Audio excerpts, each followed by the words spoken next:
Good morning. How are you feeling? A little better, thanks. That's good to hear. Your vitals are looking much better. When can I go home? Soon, you're recovering well. The most feared man in Seoul's criminal underworld was lying in a hospital bed in a pale blue gown, and the only person in the entire building who wasn't afraid of him had just told him his potassium levels were more concerning than he was. He had survived assassination attempts, government investigations, and 22 years of enemies who wanted him dead. He was not prepared for Nurse Amara. Nobody put it in the news. Nobody dared. But somewhere between the 14th floor of Hanyang Medical Center and the whisper networks of Seoul's underworld, word had begun to travel the way dangerous secrets always do. Quietly, carefully, with the speed of something people know better than to repeat out loud. Kang Min-jae was sick, not tired, not stressed. Not the kind of sick, powerful men invent to buy themselves a vacation from accountability. The real kind. The kind with a name that sits heavy in the mouth when a doctor says it. The kind that makes a man who has stared down prosecutors, rivals, and loaded weapons go very, very still in a chair and ask, with complete seriousness, whether his dry cleaning had been collected. Stage 3, lymphoma. Delivered by Dr. Han with trembling hands and the expression of a man who had just been handed a live grenade and told to explain it politely. Min-jae had listened. He had straightened his cufflinks, the gold ones, the understated pair, because he was not a man who performed wealth loudly, only quietly and devastatingly. He had said nothing for 4 minutes and 30 seconds, which Dr. Han would later describe to his wife as the longest 4 minutes and 30 seconds of his professional life, including the time a patient had gone into cardiac arrest during a routine procedure. Then Min-jae had asked about the dry cleaning, thanked the doctor for his time, and walked to his car. Denial, as it turns out, wears a very expensive suit and maintains excellent posture. The penthouse suite on the 14th floor was arranged to his specifications within 24 hours. Blackout curtains, a dedicated security detail, Young Soo at the door, and 2 others rotating in the hallway.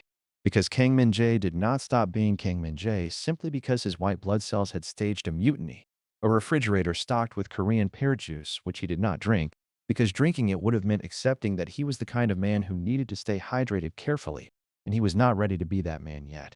He frightened away 2 nurses inside the first 48 hours. The first one he had simply looked at, just looked, in the specific way that had made lieutenants reschedule their own vacations rather than interrupt him, and she had developed an urgent need to be on a different floor. The second one he had asked, in a perfectly calm voice, why the IV line was positioned that way, and something about the precision of the question, or perhaps the quality of the silence that followed it, had been enough. The orderly lasted 6 hours.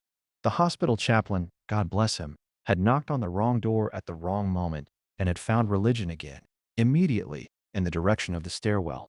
By the 6th week, the 14th floor suite was very quiet.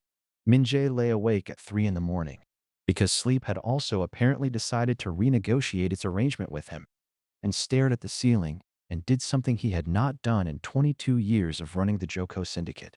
He took inventory, not of assets, not of properties or leverage or the network of obligations that kept his world intact. He took inventory of the room, the machines, the drip, the fruit basket one of his lieutenants had sent containing kiwis, which was either a profound act of ignorance or the passive-aggressive political statement of a man who had quietly decided to start looking for new employment. Min-jae had stared at those kiwis for a full minute.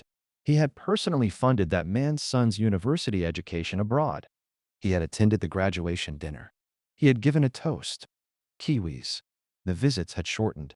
The phone calls had become more businesslike, more carefully worded.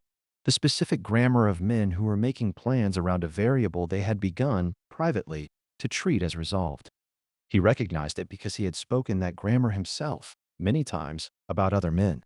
He knew what it sounded like when loyalty was quietly packing its bags. He was beginning to understand something for which he had no language because men in his position did not develop vocabulary for it. The words had never been necessary. He was alone, not strategically alone, not the cultivated solitude of a man who controlled information carefully. The other kind. The kind that has no tactical application and no solution that money can arrange. That was the Tuesday morning Nurse Amara knocked on his door. 3 raps. Not gentle, not tentative. The knock of someone with 12 other patients in a medication schedule that did not care about anyone's feelings, including her own. Door opened before he answered, already moving. Tray in hand, the specific efficiency of a person who had long ago made peace with the fact that the world was not going to slow down for her and had decided to simply move faster than it. Young Soo stepped forward. Pure instinct. The same instinct that had kept him employed for 11 years. Amara looked at him. Not with alarm. Not with deference. With the particular expression of a woman who has, over a long career, developed an extremely refined sense of which obstacles are real and which ones are simply standing in the wrong place out of habit. Young Soo, to his considerable credit and eternal bewilderment, sat back down. She set the tray on the bedside table. She did not introduce herself the way people introduce themselves to powerful men, with that particular mixture of rehearsed warmth and careful distance. She introduced herself the way she would have introduced herself to anyone. Mr. Kang, I'm Nurse Amara. I'll be your primary nurse for the remainder of your treatment. She lined up the medication cups with brisk precision. I need you to take these, drink this entire cup of water. Yes, the whole thing, not half, the whole thing. And then I'm going to ask you some questions about your pain levels that I need honest answers to. Not the answers you think sound strong. Honest ones. Min-jae studied her the way he studied everyone, looking for the angle, the performance, the thing underneath the thing being presented.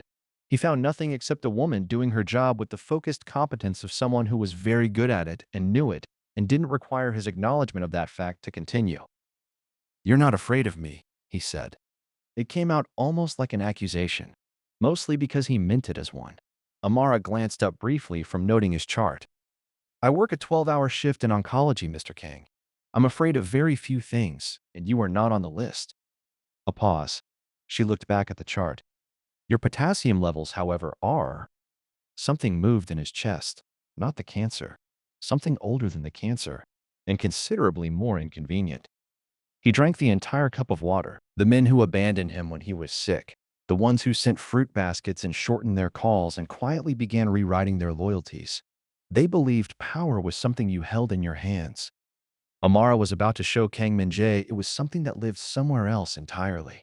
If you believe real loyalty shows up hardest in the hardest moments, not when it's comfortable, but when everything is on the line, drop a comment below. And if you're not the type to walk away when someone needs you most, hit that like button. Only the Kiwi Cinders will scroll past without one. There is a specific kind of stubbornness that belongs exclusively to men who have spent decades being the most capable person in every room they have ever entered.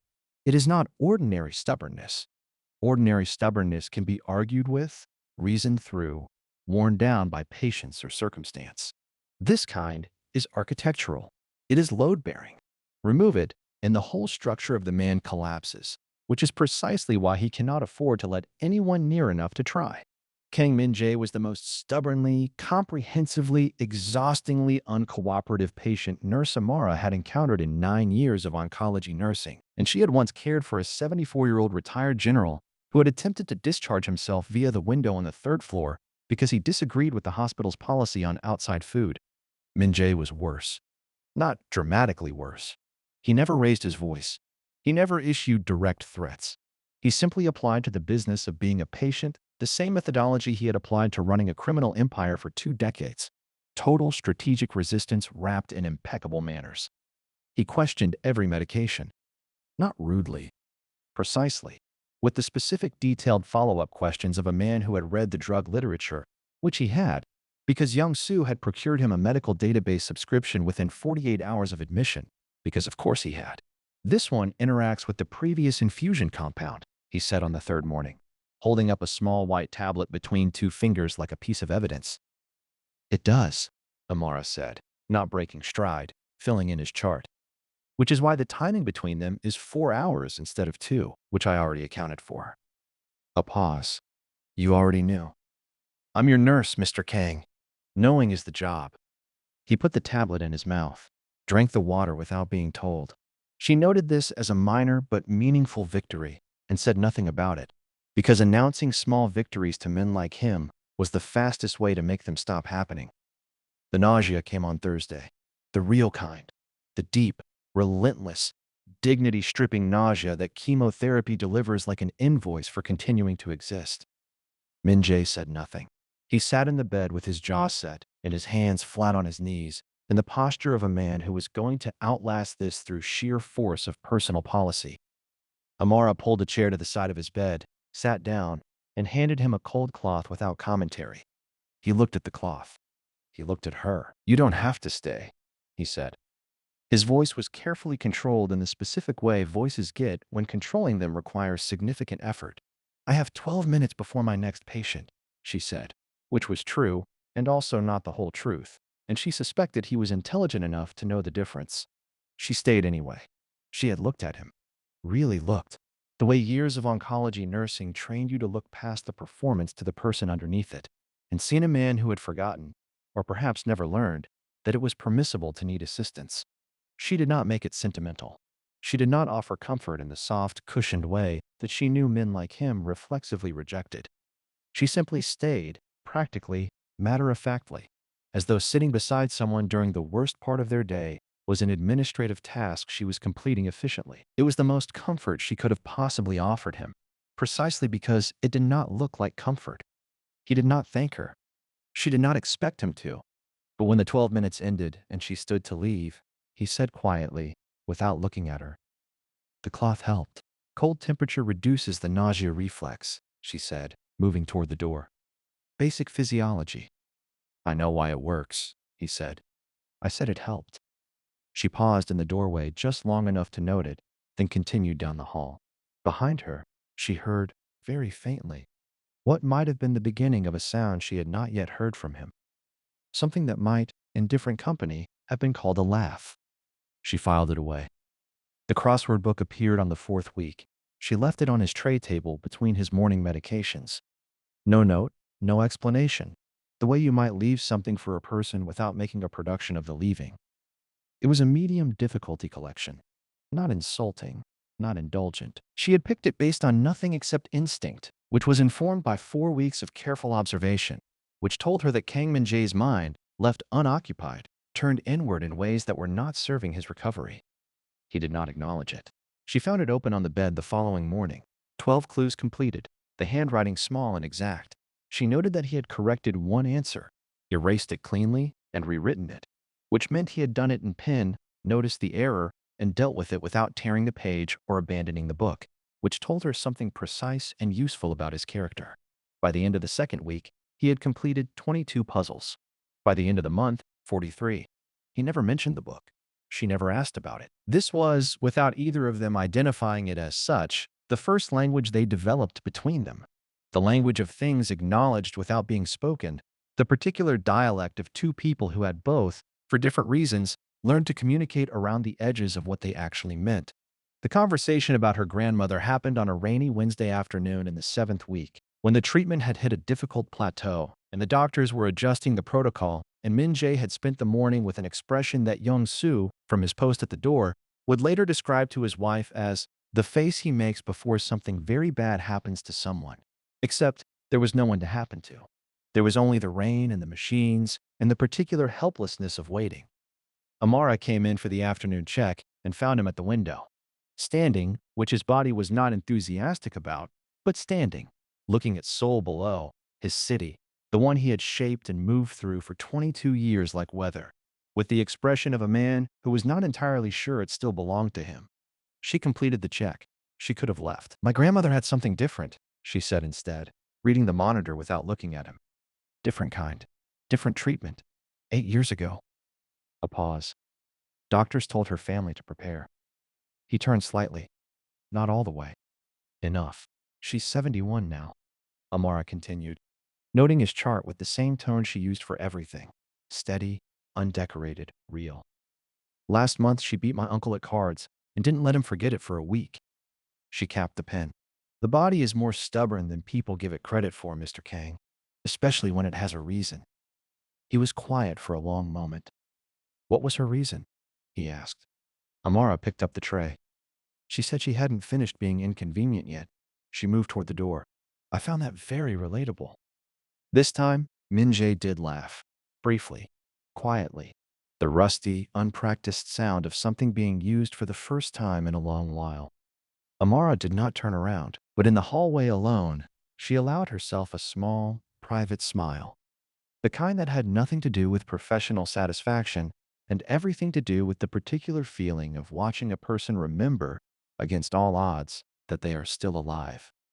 She walked back to her station. She had 11 more patients. But she thought about that laugh for the rest of the shift. The walls were cracking. Not loudly. Kang Min-jae did nothing loudly. But crack they did. Hairline fractures spreading through 22 years of deliberately constructed emotional architecture. And the only person who even noticed was the woman with 12 patients, a medication schedule, and absolutely no time for this. The problem with being the most powerful man in Seoul's underworld was not, as civilians tended to assume, the enemies. Enemies were manageable. Enemies were predictable. Enemies operated according to comprehensible logic. They wanted what you had, or they wanted you gone, or both. And you could plan around that with sufficient intelligence and sufficient men.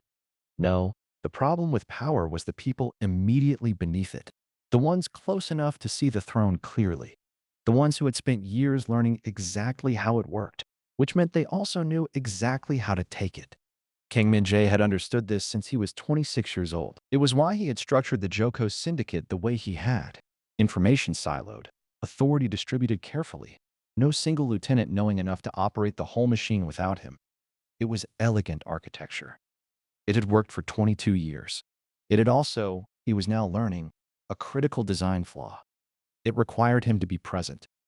The first sign arrived on a Tuesday in the 8th week, wrapped in the entirely innocent packaging of administrative question. His chief lieutenant, a composed and meticulous man named Baek Sung-il, who had served him for 14 years and had a talent for financial restructuring that bordered on artistic, called to ask about a pending property acquisition. Routine. Reasonable. Except that Sung-il already knew the answer. Min-jae had given the instruction 3 months prior, before the diagnosis, which meant the call was not about the property at all. It was reconnaissance. Min-jae answered the question, gave the instruction again, word for word as he had given it originally, and ended the call. Then he sat for a while with the phone in his hand and the specific stillness of a man recalibrating a threat assessment. Young Soo, from the door, said nothing. This was why Young Soo had lasted 11 years. Over the following week, 3 more calls arrived with similar architecture. Reasonable surface, different foundation. A question about vendor contracts from a man who handled vendor contracts professionally and had no business not knowing the answer. A scheduling inquiry that was really a question about whether Min-jae was well enough to attend a meeting that no one had told him about. A courtesy call from a business associate who was not, strictly speaking, in the habit of courtesy, which meant the call was a measurement. How did he sound? How sharp was he? Was this the voice of a man who was returning, or the voice of a man performing return while the real power quietly relocated? Min-jae answered each call with perfect clarity, perfect recall, the precise, unhurried authority of a man who was, despite all evidence to the contrary, entirely in command. He then ended each call and sat with the nausea, because there was always nausea now, the treatment's faithful companion, and thought carefully about what was being built in his absence and by whom. He said nothing to Amara about any of this. He said nothing to Amara about any of this for 4 days, which was how long it took for her to notice that something had shifted in the quality of his silence. Amara had learned over 9 years of oncology nursing, many different kinds of patient silence. There was the silence of exhaustion, which was heavy and soft and folded in on itself. There was the silence of fear, which was thin and tightly wound. The silence of a person sitting very still because motion felt dangerous. There was the silence of acceptance, which was different from both, wider somehow, with more room in it. And then there was the silence of a man who had received information he was processing tactically and did not intend to share, which had its own very specific texture, alert beneath the surface, behind the eyes, the particular quality of a mind that was working hard on something it was keeping carefully out of view. On Thursday morning, she set down his medication, looked at him once, and said, "What happened?" Not a question, a recognition. Min-jae looked at her with the expression of a man who had just been caught doing something he had not realized was visible. It lasted half a second before the composure returned, but she had seen it. "Nothing that concerns this floor," he said. "Your blood pressure this morning is higher than it's been in 6 weeks," she said. "Stress and elevated cortisol directly impact treatment efficacy. So actually, it does concern this floor, Mr. Kang. Medically and specifically. He studied her for a moment. The calculation was visible. Barely. Whether to perform normalcy or whether this woman, who had by now demonstrated a reliable inability to be managed, would simply wait him out with the infinite practical patience she seemed to generate from some internal source he had not yet identified. People are moving, he said finally. The way a man says something he has not said aloud before, testing the weight of it in open air.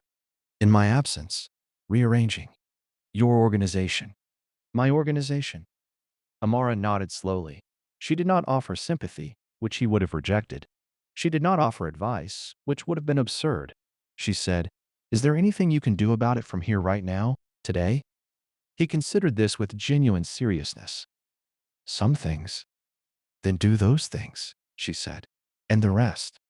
She adjusted his IV line with the brisk efficiency of someone who had learned that sometimes the most useful thing you can do for a person is give their hands something to follow. The rest exists outside this room. And right now, the most strategically important thing Kang Min-jae can do for Kang Min-jae's future, in every sense, is respond to today's treatment without his cortisol levels sabotaging it. He was quiet. You're telling me to focus on getting well, he said, as a strategic priority. I'm telling you that you cannot run anything from a coffin, she said pleasantly, and that your current behavior is moving you toward one. So yes. Young-soo at the door developed a sudden intense interest in the middle distance. Min-jae looked at Amara for a long moment. Then he picked up his phone, made 2 calls, brief, precise, the kind that redirected significant energy with minimal words, and set it face down on the table. Satisfied? He asked. Your blood pressure will tell me, she said, wrapping the cuff around his arm. What she did not tell him, what she would not have told him, because it was not information that served any useful clinical purpose, was that she had gone home that evening and sat at her kitchen table for a while, thinking about what it must be like to build an entire world, an entire architecture of power and loyalty and carefully arranged safety, and then be removed from it by something as indiscriminate and unimpressed by reputation as a cluster of malignant cells. She thought about the calls he had described without describing them, the lieutenant circling, the loyalty renegotiating itself in the dark. She thought about the fact that he had told her, not his lawyers, not Young-soo, her. And she thought about how that had happened so naturally, so matter-of-factly, as though she were simply the person in the room, which she had been, but also had become something beyond that without either of them issuing a memo about it. She made tea. She graded the situation the way she graded all situations, practically, without excess feeling applied to it, and arrived at a conclusion that she set aside carefully, like something fragile that required more information before she decided what to do with it. She went to bed. She dreamed about nothing important. But in the morning, she arrived at the 14th floor 12 minutes before her shift started, which she did not ordinarily do, and she did not examine this fact closely. The crisis came on a Friday. Not the slow-moving political kind Min-jae had been monitoring, the fast kind, the kind that doesn't call ahead. A message reached Young-soo's phone at 2 in the afternoon. One of the syndicate's senior operations managers, a man named Cho, had called a meeting. Not on Min-jae's instruction, not with his knowledge. A meeting, which in the specific vocabulary of organized criminal enterprise, meant a conversation about the future that the current leadership was not invited to. Young-soo showed Min-jae the message with the expression of a man delivering a second diagnosis. Min-jae read it once, set the phone down, looked at the ceiling for exactly 4 seconds.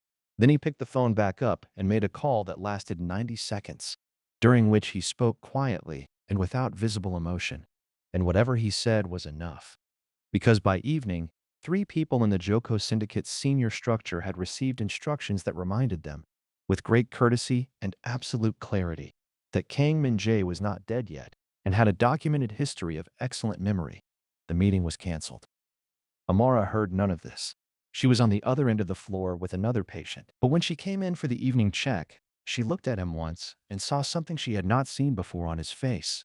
Not triumph, not satisfaction exactly, but something quieter than both. The specific expression of a man who has just confirmed something important to himself. Better day? She asked, noting his chart. Productive? He said. She checked his blood pressure. It was the lowest it had been in 3 weeks. She noted it without comment. He watched her note it. And for the first time in 8 weeks inside Hanyang Medical Center's 14th floor, Kang Min-jae felt Not safe, because safety was a concept he had long since redesigned into something unrecognizable, but something adjacent to it. Something that had her name on it, though he had not yet admitted that to himself, and would not for some time. Baby steps, even for men like him. The syndicate thought he was finished. His own lieutenants were already writing the eulogy. Politely, professionally, the way wolves dress up their hunger in administrative language. They underestimated him. But more than that, they never accounted for what happens to a man when someone sees him clearly and chooses to stay anyway. There is a specific kind of mourning that exists only in hospitals. It arrives before the day shift, before the cleaning trolleys and the meal trays and the visiting hours. In that narrow gray window when the building is neither fully awake nor fully asleep, and the night staff move through the corridors like people who have learned to exist in the spaces between things. It is the quietest and most honest hour in any medical facility because there is no performance in it. No families arranging their faces for patients, no patients arranging their faces for families. There is only the building and the machines and whatever is true. Kang Min-jae had been awake since 4, not because of the nausea, which had, in the last 2 weeks, begun to loosen its grip in the small, encouraging way that Dr. Park described as a positive directional indicator, and Min-jae described privately as the first piece of genuinely good news he had received from his own body in 4 months. Not because of the calls or the syndicate or the quiet maneuvering he was managing by phone from a hospital bed with the same unhurried precision he would have applied from his actual office. He was awake because today was scan day. He would not have admitted this to anyone alive. But Kang Min-jae, who had in his career made decisions that altered the trajectories of hundreds of lives without experiencing anything recognizable as anxiety, was afraid of the results in a way that had kept him horizontal and staring at the ceiling since 4 in the morning like a man waiting for a verdict, which was, in fact, exactly what he was. Amara arrived at 6:47, 13 minutes before her shift began, a habit that had quietly established itself over the past several weeks without formal announcement. She told herself it was because the handover notes from the night staff on this particular floor were consistently incomplete, which was true. She did not examine the other reasons with any seriousness. She found him at the window again, standing, which his body managed better now than it had 6 weeks ago, another positive directional indicator she had noted in his chart and felt in some private register she kept separate from the clinical one, as something closer to relief than professional satisfaction. "You're early," he said, without turning. He always knew when she entered the room. She had noticed this weeks ago and had not decided what to do with the information. "Your scans are at 9, she said, setting down her bag, beginning the morning routine that had by now acquired the comfortable architecture of repetition. "I wanted to review the prep notes." "The prep notes take 4 minutes, he said. "You were 13 minutes early." "I also wanted coffee," she said, which was true and also not the whole truth. And from the quality of the silence that followed, she understood that he knew this as well as she did. He turned from the window. He looked, she thought, different from the man who had been in this room when she first walked in 3 months ago. Not healthier, not yet, not fully, but different in a way that had nothing to do with the treatment. Something had shifted behind the eyes. Some long-held tension in the jaw had released its grip, fractionally but perceptibly, the way old architecture settles when someone finally fixes the foundation. "I am not afraid of the results," he said. "I know," she said. A pause. "I am not," he said again, with slightly more emphasis, which was how she knew definitively that he was. She handed him the morning medications without comment. He took them without the usual audit. This, more than anything, told her what she needed to know about the state of Kang Min-jae at 6:47 on scan morning. "My grandmother," she said, sitting down at the chair beside his bed. The chair that had, over the course of 3 months, become quietly designated without anyone designating it. Couldn't sleep the night before her results either. She made my grandfather rearrange all the kitchen furniture at 2 in the morning because she said the energy was wrong. Min-jae looked at her. "Did it help? The furniture?" "No, but it tired her out enough that she slept for 3 hours. A pause. "Also, my grandfather has never recovered emotionally, but that's a separate issue." The sound he made was brief and real and completely unguarded, the laugh of a man who had temporarily forgotten to maintain the perimeter. It lasted only a moment before the composure reinstalled itself. But for that moment, it was entirely, undefensibly human. She noted it in the private register, filed it carefully. The scan itself was unremarkable in the way that the most consequential moments often are, procedurally ordinary, results pending. Hurry up and wait. Min-jae was wheeled down and back with Young-soo following at a precisely maintained distance that communicated bodyguard professionalism while also clearly communicating that Young-soo was personally invested in these results in a way that exceeded his job description. The waiting was the difficult part. Dr. Park had said the results would be reviewed by early afternoon. Early afternoon was, in hospital time, a unit of measurement with the elasticity of a concept rather than the precision of a schedule. Min-jae sat in the bed and worked through half a crossword and made 2 calls and stared at a fixed point on the wall and did not, by any observable external metric, appear to be a man who was waiting for the most important news of his life. Amara checked on him at 11. At 1. Standard rounds. She did not extend the visits. She understood, with the precise intuition of someone who had sat beside many people on the worst days of their lives, that what he needed right now was not company. It was the knowledge that the world was continuing to function normally around him, that her presence was unremarkable, that nothing about this moment required emergency tenderness. She gave him that. It was the most useful thing she had. At 2:47, Dr. Park knocked. She was down the hall with another patient when it happened. She heard nothing. She was noting observations about a 70-year-old woman's fluid retention with the focused attention that patient deserved, doing her job, being present where she was needed. But at 3:04, Young-soo appeared in the doorway of room 11 and said, with the specific expression of a man who has just witnessed something he does not have adequate vocabulary for, "Nurse Amara, he's asking for you." She excused herself. She walked, not ran. She did not run in corridors. It alarmed patients, with the brisk, purposeful stride of someone going somewhere important. She opened the door to the 14th floor suite. Dr. Park was still there, collecting his folder. The expression on his face, the particular stunned satisfaction of a man who had delivered genuinely good news and was still slightly surprised to have had it to deliver. He nodded at her as he left. She read his face in the half-second of passing. She knew what it said. Min-jae was sitting on the edge of the bed, not lying, not standing at the window. Sitting on the edge, the way a person sits when they have just received information that has temporarily reorganized their relationship with gravity. His hands were pressed flat on his knees. His head was slightly bowed. She understood immediately and completely what she was looking at. She crossed the room. She did not speak. She sat in the chair, and waited.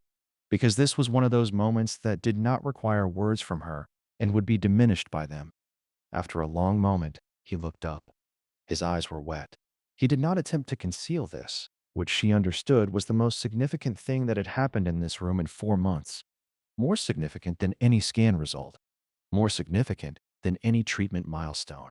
Kang Min-jae, who had constructed himself across 22 years into something that did not have visible seams, was sitting in front of her with visible seams. "It's working," he said. His voice was steady with the specific effort of a man who is keeping it steady through will alone. "The mass is," Dr. Park said, "remission is." He stopped, pressed his hands harder against his knees. He said remission. "I know," she said softly. "You knew before you came in." I read Park's face in the doorway. Something shifted in his expression. Something that might, in other company, have been described as wonder. The specific wonder of a man who is not accustomed to being known by anyone and has just experienced it again, as he had been experiencing it in small increments for 3 months, and finds that it does not become less surprising with repetition. "You read people very well," he said. "Occupational requirement," she said. "No," he said quietly. "It is more than occupation. You read me well. From the beginning." A pause. "No one does that. I have spent considerable effort ensuring that no one does that." She held his gaze. "You spent that effort on people who wanted something from you. I only wanted you to take your medication on schedule." He made a sound that was not quite a laugh and not quite something else. A sound that occupied the narrow territory between them. The territory that had been accumulating, quietly and without official permission, for 3 months of 12-hour shifts and crossword books and cold cloths and honest sentences spoken plainly in the dark. She stood. She picked up his chart. She noted the date, the time, the clinical milestone with the clean, professional handwriting that would go into his permanent record. Then she paused at the door and said, without turning, "For what it's worth, Mr. Kang, I never doubted this result. Not once." She heard him exhale behind her. Long, slow. The specific exhale of a man setting down something he has been carrying alone for a very long time. She walked back to her other patients. She did not cry in the hallway. She was a professional, and she had other patients, and she did not cry in hallways. She cried in the supply closet on the way back to the nursing station, briefly and privately, the way she always did when something went right after being so close to going wrong. Then she straightened her uniform, checked her watch, and went back to work. Young Soo, who had seen her go in and come out, said nothing. He had lasted 11 years for a reason. The cancer was retreating. The man was returning. And somewhere in the space between a scan result and a supply closet, something had already been decided by both of them separately, without consultation, the way the most important decisions always are. Leaving a hospital after 4 months is not the triumphant cinematic event that people who have not done it tend to imagine. There is no slow-motion walk through sliding doors with a swelling soundtrack. There is paperwork. There is a nurse reviewing discharge instructions with the patient, while a second nurse reviews a different set of instructions with the bodyguard because experience has taught her that the patient will not read the first set. There is a wheelchair that the patient refuses categorically until the refusing becomes more exhausting than simply sitting in it. There's the specific emotional complexity of a person who has spent 4 months in a controlled environment stepping back into a world that continued without them, which feels, in ways that are difficult to articulate, like putting on a coat that no longer quite fits. Kang Min-jae left Hanyang Medical Center on a gray Thursday morning, which was appropriate because gray Thursday mornings do not require anything of you emotionally, and he had nothing left to spare. He had 3 cars waiting. A security detail of 4, which was down from the 7 who had arrived with him in September, because some men had read the early weeks of his illness as a weather forecast and had made their arrangements accordingly. He noted the reduced number with the same expression he used for most information.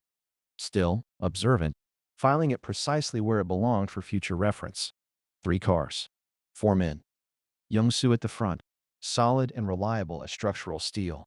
Amara walked him to the elevator. She had his discharge summary in one hand and a small paper bag in the other, which contained his first week of post-discharge medications organized by day and time with handwritten labels that were more detailed than the pharmacy's printed ones, because she had done this herself the previous evening, which she also did not examine closely. At the elevator, she handed him the bag and went through the summary with the brisk efficiency that was her native mode. Follow-up appointment dates, warning signs to watch for, dietary considerations, the specific instructions about rest that she delivered looking directly at him in a way that communicated she was aware he would find rest philosophically objectionable and was telling him anyway. He listened. He actually listened, which she noted, because 4 months ago he had listened to medical instructions the way powerful men listen to speed limit signs, aware of them, largely unmoved. "The fatigue will continue for 6 to 8 weeks, she said. This is normal and not negotiable. Your body has been through a significant event and it will demand recovery whether or not you find that convenient." "I understand," he said. "I need you to actually understand," she said. "Not to perform understanding and then spend 14 hours on the phone the moment you get home." A pause. "That is a very specific concern. You are a very specific patient," she said. The elevator arrived. He stepped in and turned, and for a moment they were simply looking at each other across the small space of the elevator threshold, the man who was leaving and the woman who was staying, the patient and the nurse, and also something else that neither of them had assigned a name to yet, because naming it required a conversation that this particular doorway was not the place for. "Thank you," he said, simply, without architecture around it. She nodded once. "Take the medications in order. Don't skip the Tuesday ones because they're larger. Follow up with Dr. Park in 2 weeks." The elevator doors closed. She stood in the hallway for exactly 3 seconds. Then she turned and went back to her other patients, because she had 11 of them, and because standing in hallways was not something she did. His apartment was on the 32nd floor of a building in Gangnam that he owned outright, which he had always considered simply practical and now understood. Walking back into it after 4 months was a form of statement. Everything in it was exact, deliberate, The furniture chosen with the precision of a man who understood that environment communicated authority, that space itself could be arranged to say things on your behalf. Floor-to-ceiling windows over Seoul, art that was significant without being decorative. A kitchen that had been used primarily by the staff who maintained it. It was, he stood in the entrance and understood this with new clarity, completely immaculate and absolutely empty. Not empty of people. His housekeeper had been in that morning, and Young Soo came inside to do a sweep with the professional thoroughness that Min-jae usually found reassuring. Empty of something else. The particular quality of a space that no one has actually lived in, that has been maintained rather than inhabited, kept rather than loved. He had not noticed this before. He noticed it now with the specific acuity of a man whose senses had been recalibrated by 4 months in a room where everything that actually mattered had been stripped down to essentials. His crossword books were in the paper bag, the medications in their labeled compartments. His phone was already lit with 17 messages he had not opened. He opened none of them.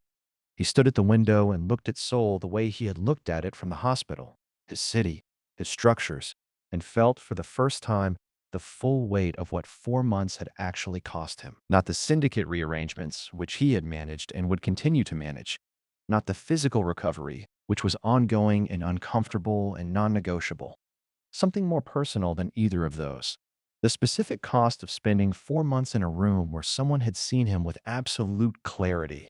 His fear and his stubbornness and his private humor and his inability to ask for anything and his eventual, grudging, total inability to pretend otherwise, and had stayed. Had chosen, repeatedly, every shift, to stay. He had spent 22 years building a life in which no one stayed for free. He was not sure he knew what to do with a world where that was no longer true. The first week at home was an education in the particular difficulties of a man who has been told to rest, attempting to rest. He managed his follow-up calls. He reviewed the reports Young Soo brought him with the same focused attention he had always given them, though he limited the sessions to 2 hours rather than the 8 that had previously been standard, which represented a compromise so significant that Young Soo mentioned it to his wife twice. He completed crossword puzzles. He ate meals that had been prepared according to the dietary guidelines Amara had written out, because the guidelines were there and he was, apparently, a man who now followed written guidelines from certain sources. He thought about her more than he considered strictly reasonable, not in the consuming, destabilizing way that popular understanding of these things suggested. Min-jae was not a man given to consuming or destabilizing. He thought about her the way he thought about problems that required careful analysis, returning to them at intervals, examining them from different angles, building an accurate picture. He thought about the specific way she had spoken to him from the first morning, the cold cloth and the 12 minutes, the crossword book left without comment, the grandmother and the kitchen furniture, the supply closet. He did not know about the supply closet, but he knew something had happened in the corridor that she had not let him see, and he filed this away as information about the kind of person she was. He thought about the elevator. He thought about the fact that in 4 months, she had never once treated him as anything other than exactly what he was, a patient who needed care and a person who deserved honesty, and how that was, in the full context of his life, almost entirely unprecedented. By the end of the second week, he had arrived at a conclusion with the same methodical clarity he applied to every significant decision. He was going to go back. He was not entirely sure what he was going to say because language, which he used with precision in every other domain of his life, became unreliable when he directed it at this particular subject. But he had spent 14 years of his criminal career making decisions in incomplete information environments, and he was not going to let vocabulary uncertainty stop him from taking an action he had assessed as correct. He told Young Soo to get the car. Young Soo, who had been waiting for this instruction with the patience of a man who had seen it coming for approximately 6 weeks, got the car.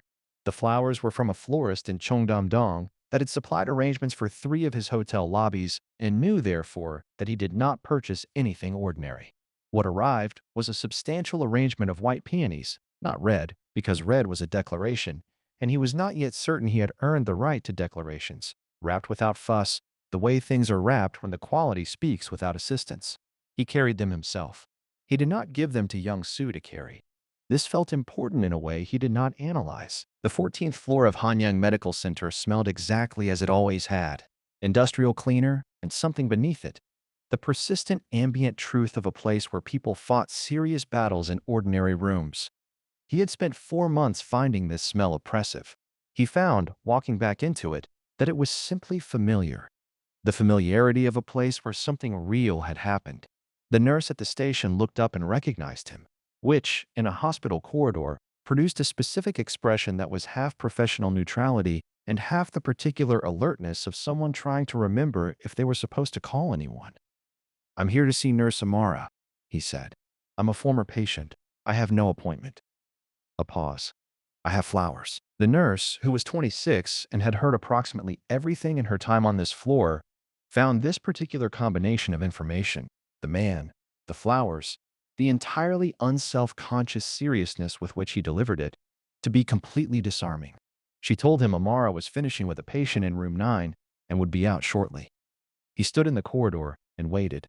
He held the flowers and did not think about the fact that he was standing in a hospital hallway holding flowers like a man in a situation he had never previously been in, because thinking about it would have required him to examine the full absurdity of Kang Min-jae, chairman of the Joko Syndicate, nervous in a corridor, and he was not ready for that level of self-awareness before the conversation had even begun.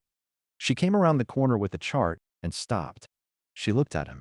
She looked at the flowers. She looked back at him with the expression she wore when she was assessing a situation before deciding how to respond to it.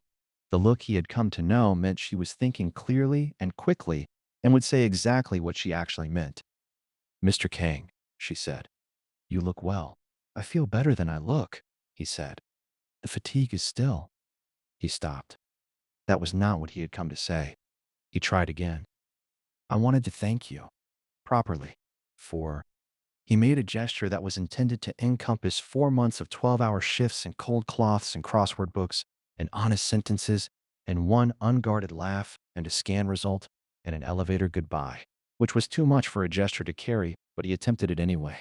"You did the hard work," she said, simply, as she had said it before. "No," he said, and this time the word came from somewhere deeper than politeness or strategy or the careful management of how he was perceived. "You showed me that survival was worth the effort. There is a difference." He held her gaze with the specific directness of a man who has decided to be honest and is going to be honest regardless of how exposed that makes him. "I think somewhere between the crossword books and the potassium lectures and the grandmother who rearranged the kitchen furniture at 2 in the morning, I fell in love with you. And I thought you should know. Because I have spent my entire life making decisions in the dark, and I no longer want to do that." The corridor was quiet.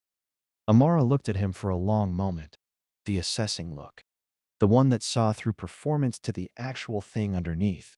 He let her look. He had nothing to hide and had known this, he realized, for some time. "Love built on a hospital bed," she said slowly, "needs a different foundation once you're upright." "I know," he said. "I'm asking to build it."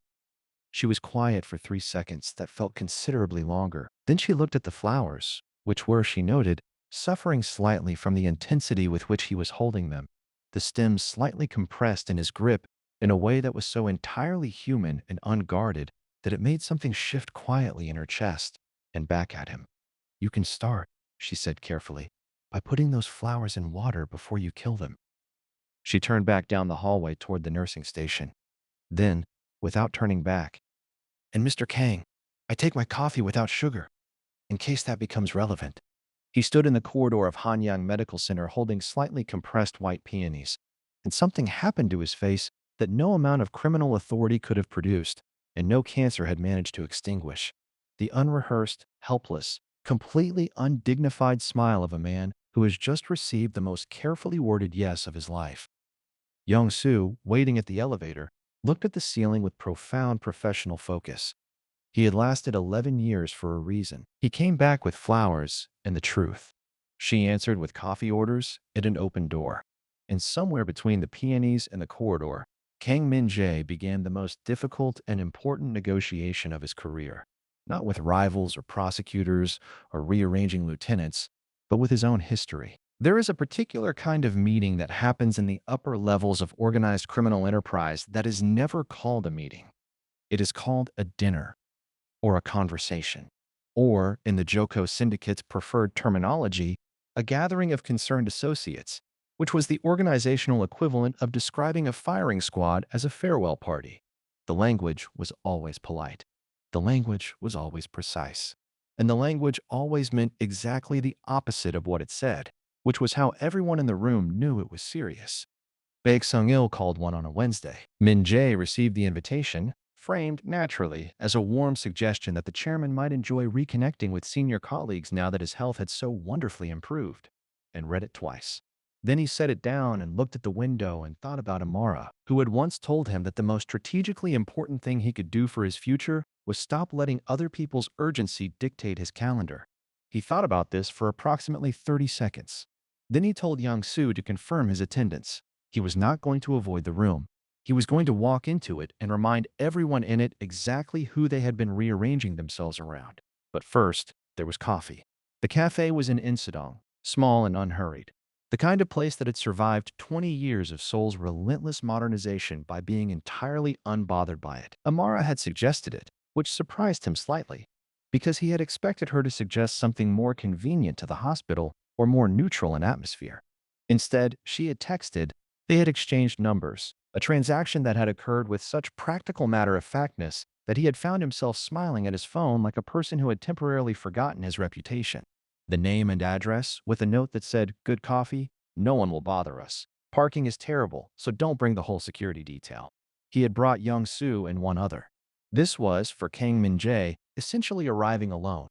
She was already there when he arrived, which he had not expected, because his entire experience of powerful people was that they arrived last as a statement. She was at a corner table with her coffee. Already ordered, no sugar, she was apparently consistent. In a medical journal she was reading with the focused attention she gave everything.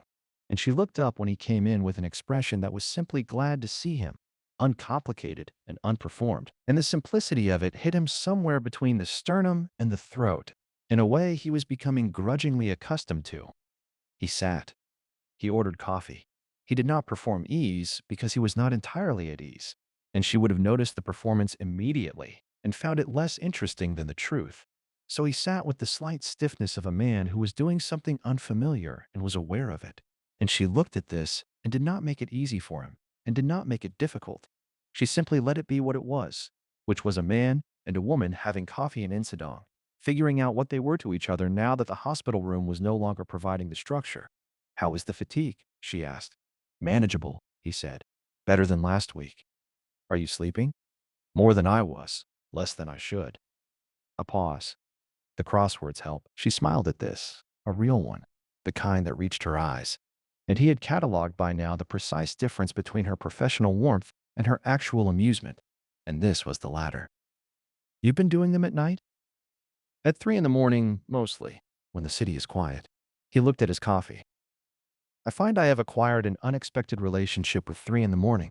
The hospital was responsible for this." "You're blaming me for your insomnia." "I'm crediting you with making it productive," he said. She laughed. And there it was again, the thing he had heard for the first time in the hospital room and had been filing away carefully ever since. Her actual laugh, which was warm and direct and had no management in it whatsoever. The laugh of a person who found something genuinely funny and saw no reason to be strategic about it. They talked for 2 hours, not about the syndicate, not about the hospital, not about the enormous structural complexity of whatever they were building, and the equally enormous structural complexity of what he was, all of which existed and would require addressing, but did not require addressing today, in this cafe, over this coffee. They talked about her grandmother, who had won at cards again, about a book she was reading, about the neighborhoods of Seoul he knew from the inside out, and the ones she was still learning after 3 years of living here, having arrived from London via a hospital fellowship that had extended again, and eventually become a life. He told her about the crossword book she had given him, the first one, the medium difficulty collection, and how he had initially considered it slightly condescending and had then become completely unable to stop doing them, which he delivered with the dry self-awareness of a man who had made peace with the irony. She told him she had bought 3 more of them, different publishers, before stopping herself. He looked at her across the table. "You bought 3. "I didn't give them to you," she said. "But you bought them." A pause. She wrapped both hands around her cup. "I was cautious," she said, which was as close as Amara came to admission. And he understood this and accepted it and stored it with the same careful precision he stored all information that mattered. The Wednesday dinner arrived with the aesthetic of a normal evening, a private room at a restaurant in Apgujeong that one of the syndicate's legitimate hospitality companies operated. Good food, better wine. The performance of collegiality that everyone in the room understood was a performance. 12 men around the table. Min-jae at the head, because the head was his, and no one at this particular gathering had yet been foolish enough to test that fact physically. Sung-il had the expression of a man who had prepared something. This was visible to Min-jae within approximately 4 seconds of sitting down, and the particular quality of Sung-il's composure. Too smooth, too arranged, the composure of rehearsal rather than comfort. They ate. They discussed business with the careful indirection of men who conducted business in rooms that might theoretically be surveilled, which meant everything was said in the grammar of implication, and everyone understood everything perfectly. The Incheon situation. The restructuring of the northern operations. 2 personnel matters handled with the brisk efficiency of people for whom personnel matters carried a specific weight that human resources departments generally did not. Then, over the third course, Sung-il said, "We heard the chairman has been spending time in Insadong." The table temperature dropped 3 degrees. Not because Insadong was remarkable, because we heard was a declaration. It meant surveillance. It meant someone had thought it appropriate to monitor the chairman's movements and report them back to this room, which was either a catastrophic error in judgment or a very deliberate statement of intent dressed up as casual conversation. Either way, it was the kind of thing that required a response. Min-jae finished his current bite, set down his chopsticks with the unhurried precision of a man to whom hurry had never been necessary, looked at Sung-il with the specific quality of attention that had, over 22 years, caused significantly braver men to reassess their positions. "I was," he said, simply. Sung-il's composure held, to his credit. "The nurse from the hospital." "Yes." A pause around the table. Several men discovered urgent interest in their plates. Sung-il continued, because he had prepared this and was going to deliver it, which Min-jae gave him credit for, even as he watched him make the mistake.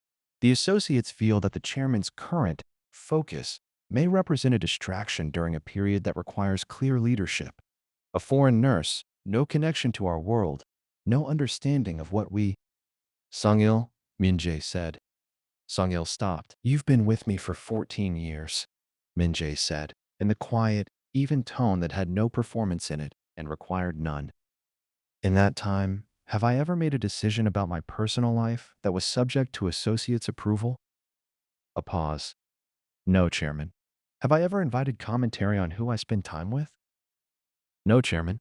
"Then I'm curious," Min-jae said, lifting his wine glass with the complete ease of a man who is not curious at all, but is giving someone the opportunity to find an exit before a door closes.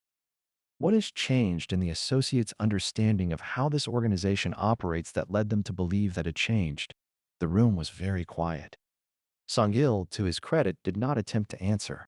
He recognized the question for what it was, not a question, and gave the only correct response, which was a slight incline of the head that communicated both understanding and retreat. Min-jae set down his wineglass. "Good.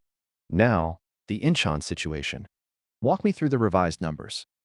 The dinner continued. The food remained excellent. Nobody mentioned in Sedong again. He told Amara about it on Thursday, over the phone, which had become a nightly occurrence that neither of them had formally established, and both of them clearly intended to continue. He told it with the dry brevity of a man relaying a minor administrative event, which was how he processed most things, accurately and without excess drama. She was quiet for a moment on the other end. "They surveilled you," she said. "Yes. Because of me. Because of their own anxiety," he said. "You were the visible element. The anxiety is theirs." Another pause. He could hear her thinking, which was a sound he had become attuned to, the specific quality of silence on her end of the phone when she was working through something carefully before she spoke. "Min-jae," she said. It was the first time she had used his name without the prefix, without the distance of Mr. Kang, and it landed quietly and completely, the way things land when they have been approaching for a long time. "I need to understand what I'm walking into, not to be frightened away. To know." He understood the distinction immediately and precisely, because it was exactly the kind of distinction she made. the difference between information that destabilized and information that grounded. She was not asking to be reassured. She was asking to be prepared because she was the kind of person who functioned best with accurate maps. So he told her, accurately, with the appropriate weight given to appropriate details, the way he would have briefed any intelligent person he trusted with important information. He told her what the syndicate was, what he was, what the life he had built looked like from the inside, and where the lines were. He did not soften it. He did not perform regret about it. He laid it out and let it be what it was, and then he stopped and waited. I already knew most of it, she said finally. I know you did, he said. I looked you up, she said, early on, after the first week. What did you find? Enough, she said. I decided it wasn't my job to judge your past. My job was your present, and your present was a pause. You. He sat with this for a moment in his 32nd floor apartment with Seoul below and 3 in the morning approaching and a crossword book on the coffee table that he hadn't started yet. Amara, he said, and her name in his mouth felt like something he should have been careful with from the beginning.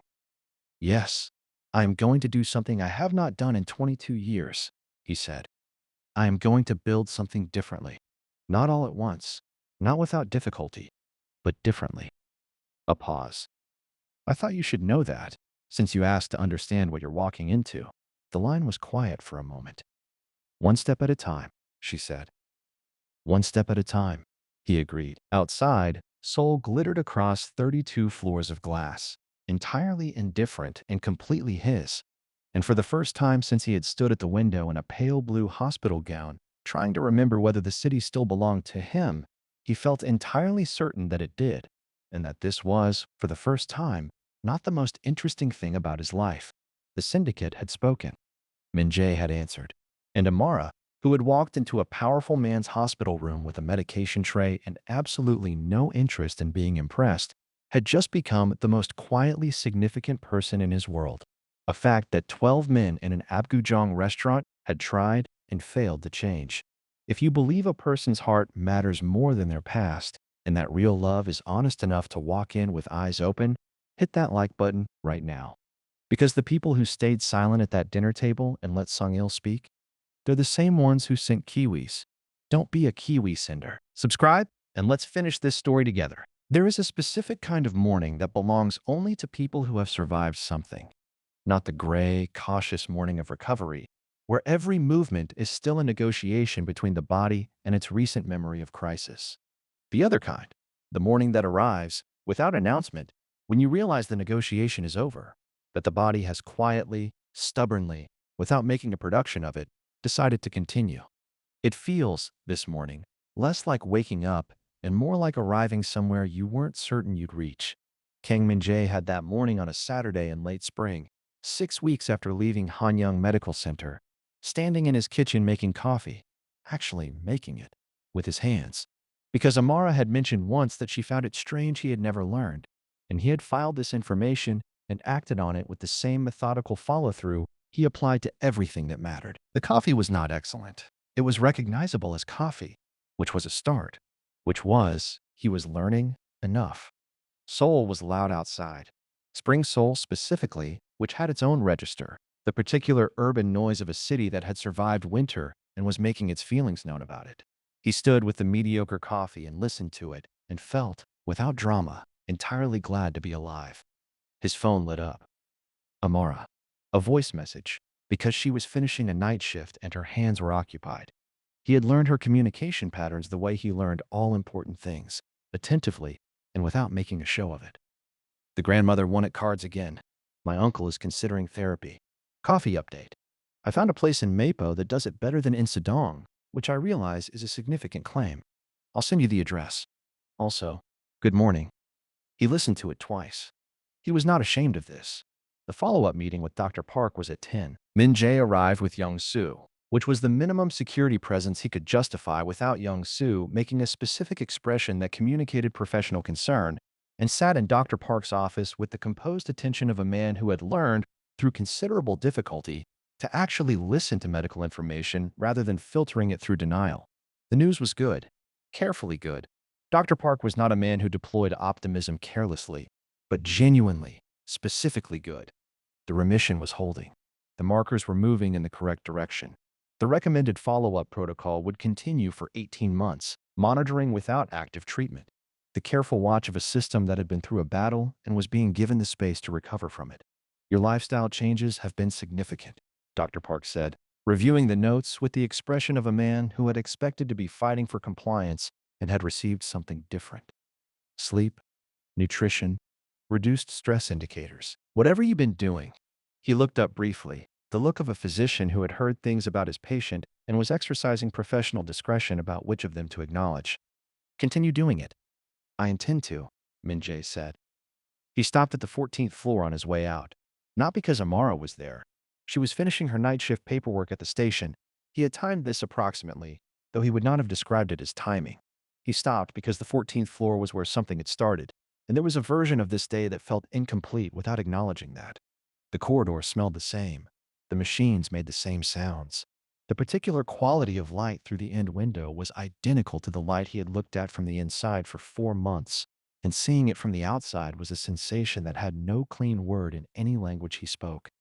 Amara looked up from the station. She was in her scrubs, end of shift, the particular tiredness of 12 hours on her face, and she looked at him across the corridor with the expression she had, the one he had catalogued and returned to and would, he suspected, return to for a very long time. Clear and direct, and entirely without performance. Good results? She asked. Good results? He said. Park said to continue whatever I'm doing. And what are you doing? Sleeping more, eating correctly, doing crosswords at 3 in the morning. A pause. Talking to someone who tells me the truth. She studied him for a moment across the nursing station counter, her pen still in her hand, the chart still open in front of her. The corridor was quiet around them in the particular way of a floor between shifts, when the institutional noise dips and the space briefly becomes something closer to human. Min-jae, she said. Yes. I've been thinking about what you said, on the phone, about building something differently. She set the pen down with the precise deliberateness of someone who has decided to say a thing and is committing to the saying of it. I'm not a woman who moves carefully because she's afraid. I move carefully because I've learned that what's worth having is worth taking time with. A pause. I think you're worth taking time with. He held her gaze. I think the same about you. I have thought the same about you since approximately the 3rd week of knowing you, which I am aware is a medically unusual timeline. You were on chemotherapy, she said. Your emotional defenses were compromised.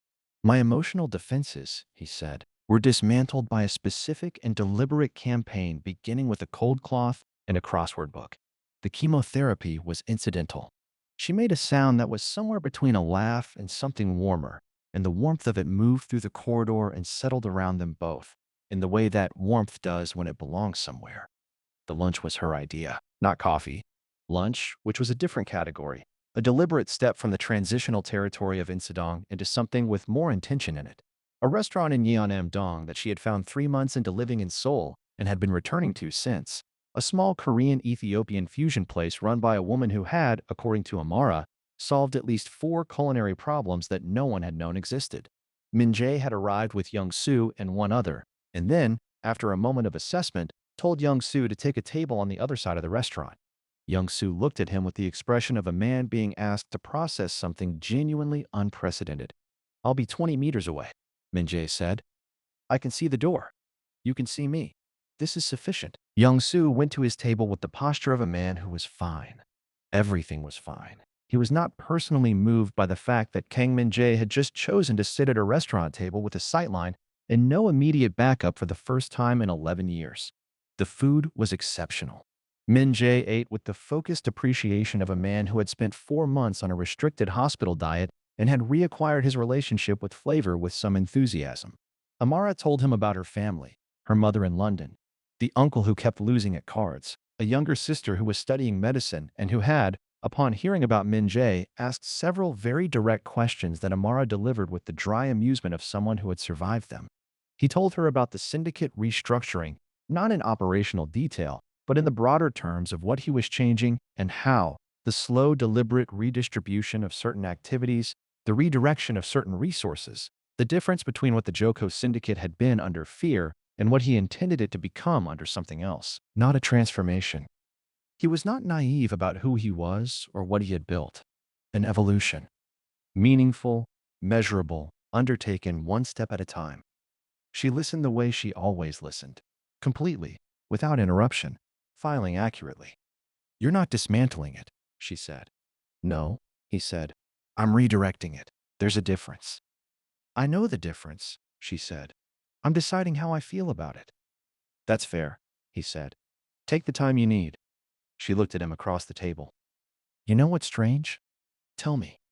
"You're the most patient you've ever been," she said. "From what I understand of your history, patience was not previously a defining characteristic. I spent 4 months learning that things that matter require the time they require," he said. "I had an excellent teacher."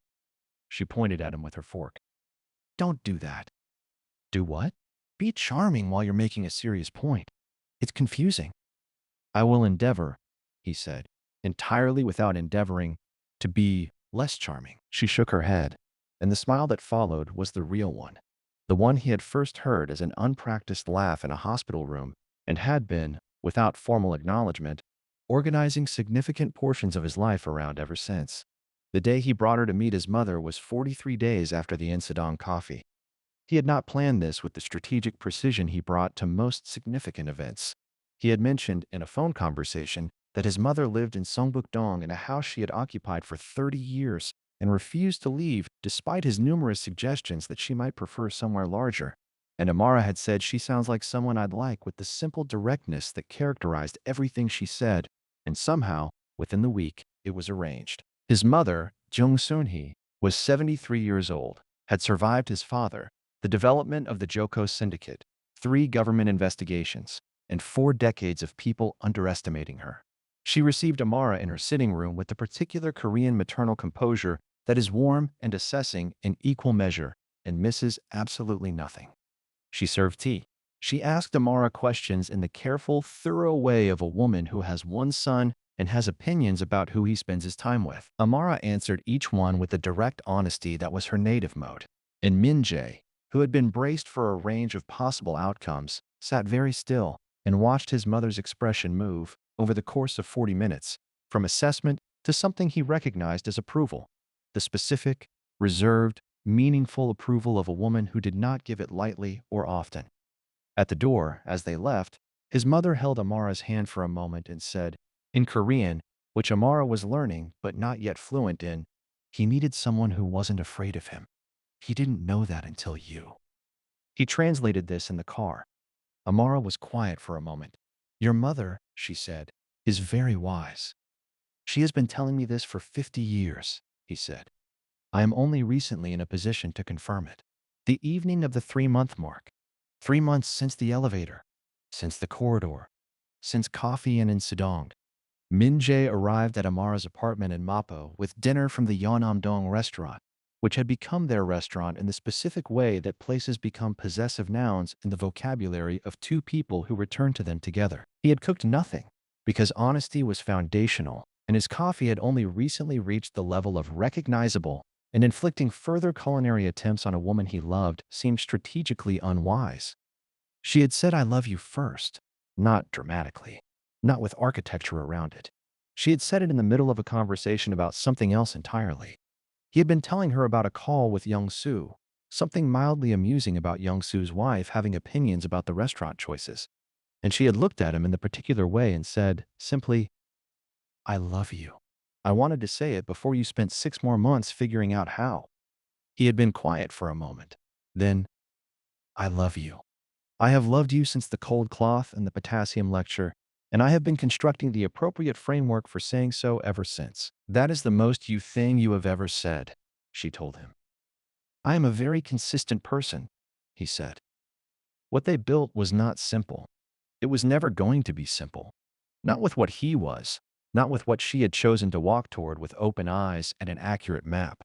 There were conversations that required honesty that was uncomfortable to give and difficult to receive, and they had them.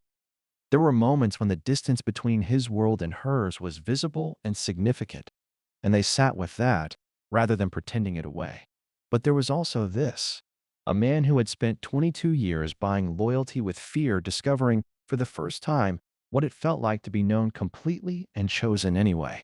A woman who had spent 9 years in rooms where people fought the hardest battles of their lives, who had learned to give everything professionally and hold something back personally, finding someone who made the holding back feel unnecessary. The crossword books accumulated on his coffee table. 43, then 60, then past counting. She began doing them with him on the nights she wasn't working. The two of them at opposite ends of the sofa with the city below and the quiet of a shared life settling around them like something that had always been there, waiting to be inhabited. He learned to make coffee that was better than recognizable. She taught him the word in her grandmother's language for the specific feeling of surviving something and being grateful for the scar it left. Because even languages she had grown up with had words his did not, and she liked giving him new vocabulary for things he had always felt but never been able to name. He called his mother twice a week. He reduced, then redirected, then rebuilt, slowly, imperfectly, one step at a time, as he had promised. He was not a different man. He was the same man with a better understanding of what the man was for. And on a Tuesday morning in the apartment in Mapo, when the coffee was made and the city was waking below, and Amara was at the table with the crossword book that was currently defeating both of them on 7 across, Kang Min-jae sat across from her and understood. With the complete clarity of a man who had spent 4 months on a 14th floor learning the difference between surviving and living, that this was the thing he had nearly not had. He was glad, with everything he had, that he had it. She looked up from 7 across. "You're staring." "I'm looking," he said. "There is a difference." She held his gaze for a moment. Then she slid the crossword book across the table to him. "Then make yourself useful and figure out 7 across. 14 letters. The state of recovering what was thought permanently lost." He looked at the clue. He looked at the grid. He picked up the pen. He wrote, in the small, exact handwriting she had first seen in a hospital room on a medium difficulty puzzle. One letter at a time. Reclamation. She read it. She looked at him. He looked back with the smile, the unrehearsed, undignified, completely unguarded smile that no criminal authority had ever produced and no cancer had managed to extinguish. "Fits," she said softly. "Yes," he said. "It does." And that is how the most feared man in Seoul's underworld lost the only battle that ever mattered, to a woman with a medication tray, a crossword book, and the particular courage of someone who sees a person clearly and chooses to stay. Some people walked away when he was sick. Some sent fruit baskets with kiwis, and one person showed up every shift, told him the truth, and gave him back the one thing that no empire can buy and no enemy can take, the knowledge that he was worth saving. If this story moved you, if you believe that real love is the kind that stays when staying is difficult, that sees the person and not the power, that builds something honest out of something broken, like this video, share it with someone who needs to hear it today, and subscribe so you never miss what comes next. Because only the Kiwi senders leave without subscribing, and you are not a Kiwi sender. Well,